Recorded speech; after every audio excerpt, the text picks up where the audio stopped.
The aroma of fresh coffee and the murmur of travelers filled the air as Minna Carter entered the bustling airport terminal. The morning sunlight poured through the high glass windows, illuminating her path to the check-in counter. She had been up since dawn, ensuring every detail of her trip was perfect. Her navy blazer and crisp white blouse reflected her polished demeanor, while her comfortable leather flats hinted at her practicality. With her carry-on bag in one hand and her phone in the other, Minna double-checked her flight details. Everything was in order. Flight 372, first-class ticket, departure in 2 hours. A smile tugged at her lips. It wasn't her first time flying, but it was the first time she had treated herself to first class.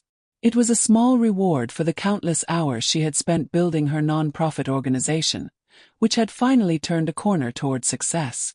The first-class check-in line was shorter than she expected. Behind the counter stood a man in his 40s with slicked-back hair and a name tag that read Paul. His posture, arms crossed, eyes scanning the line, suggested impatience. Minna stepped forward when it was her turn. "Good morning," she said warmly, sliding her ticket and ID across the counter. "I have a first-class ticket for Flight 372.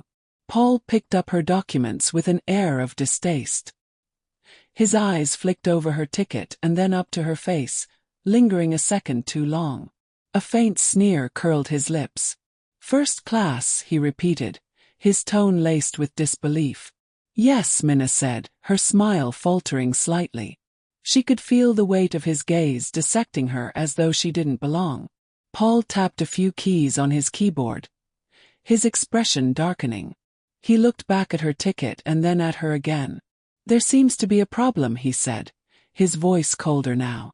"This ticket isn't valid for first class." Minna blinked, her brows knitting together. "That's impossible," she said, her tone polite but firm. "I purchased this ticket weeks ago. It's confirmed." Paul's smirk grew. "Well, it doesn't look like it's valid now," he said, tilting the ticket slightly as though to emphasize its supposed flaws. "Could you please check again?" Minna asked, keeping her voice steady despite the irritation bubbling beneath her calm exterior. Paul sighed loudly, tapping the keyboard with exaggerated force. He glanced at her again, his eyes filled with condescension. "Are you sure you're in the right place? First class is for priority passengers." "I'm aware of that," Minna replied, her patience beginning to wear thin. "I bought a first-class ticket. I'm sure there's been some mistake." Paul's smirk didn't waver. Instead, he leaned forward slightly, lowering his voice as if sharing a secret. "Look, ma'am, we've had issues with people trying to, how should I put this, upgrade themselves. If you can't afford first class, economy check-in is down the hall." Minna froze, the words hitting her like a slap. She could feel the eyes of other passengers on her, their curiosity mingled with judgment. The unease she had felt earlier was now full-fledged discomfort. "I don't think you understand," Minna said, her voice sharper now. "I paid for this ticket. I have the confirmation email if you'd like to see it." Paul straightened, his smirk fading into a look of feigned exasperation. "Security," he called over his shoulder, waving a nearby guard toward the counter. Minna's stomach dropped. "What are you doing?" she demanded. The guard approached, a tall man with a stern face. "Is there a problem here?" he asked, looking between Minna and Paul. Paul pointed at Minna. "This passenger is being disruptive and refusing to move to the appropriate line," he said. "That's not true." Minna shot back, her voice rising. "I've done nothing wrong. I simply want to board the flight I paid for." The guard's eyes lingered on her for a moment before he turned to Paul. "What's the issue with her ticket?" Paul shrugged, his smirk returning. "It's invalid. Probably bought it off some discount site. You know how these things go." Minna clenched her fists, her frustration boiling over. "That's a lie," she said, her voice steady despite the anger coursing through her. "I bought this ticket directly from the airline. Check it again." The guard hesitated, but Paul waved him off. "No need. We can't hold up the line for someone trying to scam their way into first class." The humiliation was suffocating now. Minna glanced around, seeing the whispers and stares from other passengers. She took a deep breath, willing herself to remain composed. "You'll regret this," she said softly, her voice firm with quiet resolve. Paul chuckled. "We'll see about that." As Minna turned to leave, she pulled out her phone, her fingers dialing a number she hadn't used in a while. Her calm demeanor didn't waver as the line connected. "I need a favor," she said into the phone, her voice calm but edged with steel. "Can you send the jet?" She hung up and walked away from the counter, her back straight, her head held high. She didn't look back, but the burning humiliation stayed with her. What Paul didn't know was that this wasn't the end. Far from it. In 10 minutes, everything was about to change. The faint murmur of voices surrounded Minna as she found a seat near the large windows overlooking the tarmac. The bustling terminal felt distant, a blur of movement and sound. She clutched her phone tightly, her hand trembling not from fear but from the simmering anger that had yet to subside. Her thumb hovered over her contacts. She took a deep breath, centering herself.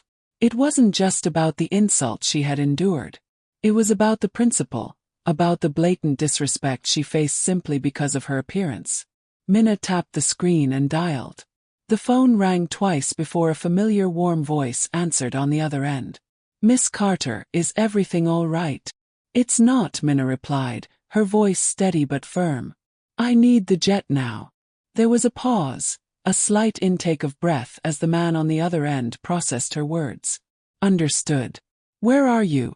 She gave her location, her tone clipped but polite.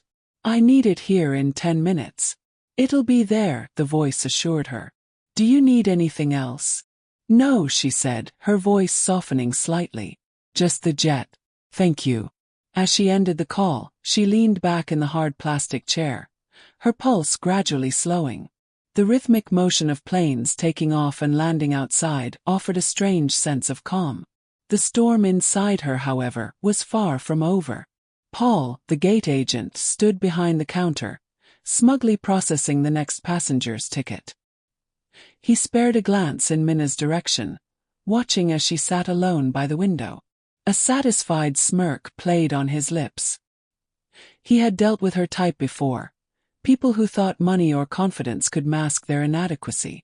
To him, Minna was no different. She was just another person trying to punch above her weight, and he had done what he believed was his job: maintain the order and exclusivity of first class. His attention snapped back to the line when a passenger cleared their throat impatiently. "Right," he muttered, returning to his task. The faint roar of jet engines drew Minna's attention to the tarmac. She straightened in her seat, her heart quickening as she saw a sleek private jet descending gracefully onto the runway. Its polished exterior gleamed in the sunlight, its elegance a stark contrast to the bustling chaos of the commercial terminal. Passengers nearby began to notice the jet as well. Whispers rippled through the crowd. Some craned their necks to get a better look, while others speculated aloud about the VIP on board. Minna remained still, her gaze fixed on the plane as it taxied closer to the private gate. A dark SUV with tinted windows pulled up to the glass doors of the terminal. The chauffeur stepped out, his movements swift and precise. He scanned the area before making his way inside, heading directly toward Minna. "Miss Carter," he said, his voice low and respectful. "Your jet is ready." Minna stood, her movements deliberate. She felt the weight of every stare as the room seemed to quiet, curiosity overtaking the hum of conversation. She adjusted her blazer, lifted her chin, and nodded. "Thank you."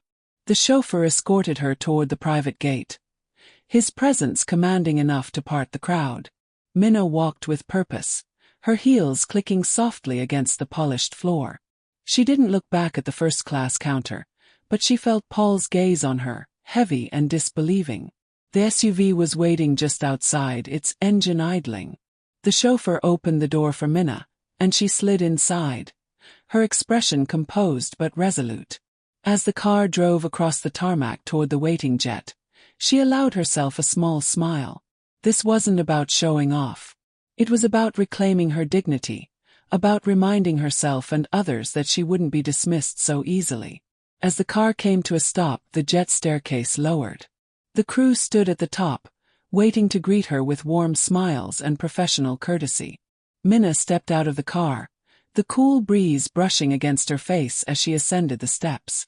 She turned one last time, her eyes scanning the airport terminal in the distance. From where she stood, she could see the commotion her departure had caused. A group of passengers crowded around the windows, their faces pressed against the glass. Somewhere in that crowd was Paul. Minna didn't wave. She didn't acknowledge the crowd. She simply stepped into the jet, the door closing behind her. The interior was a sanctuary of luxury.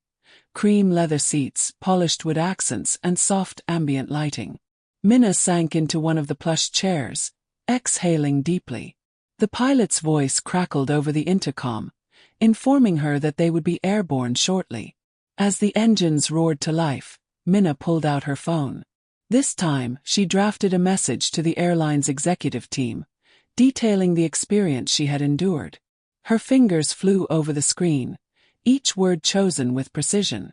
Before she hit send, she paused, her thoughts lingering on Paul. She didn't want revenge. Not really. What she wanted was accountability, respect. Satisfied, she pressed send and placed her phone aside. The jet began to ascend, the ground falling away beneath her as the city disappeared from view. Minna allowed herself a moment of quiet triumph. This wasn't over, not yet. But for now, she had reclaimed her peace, and that was a victory worth savoring.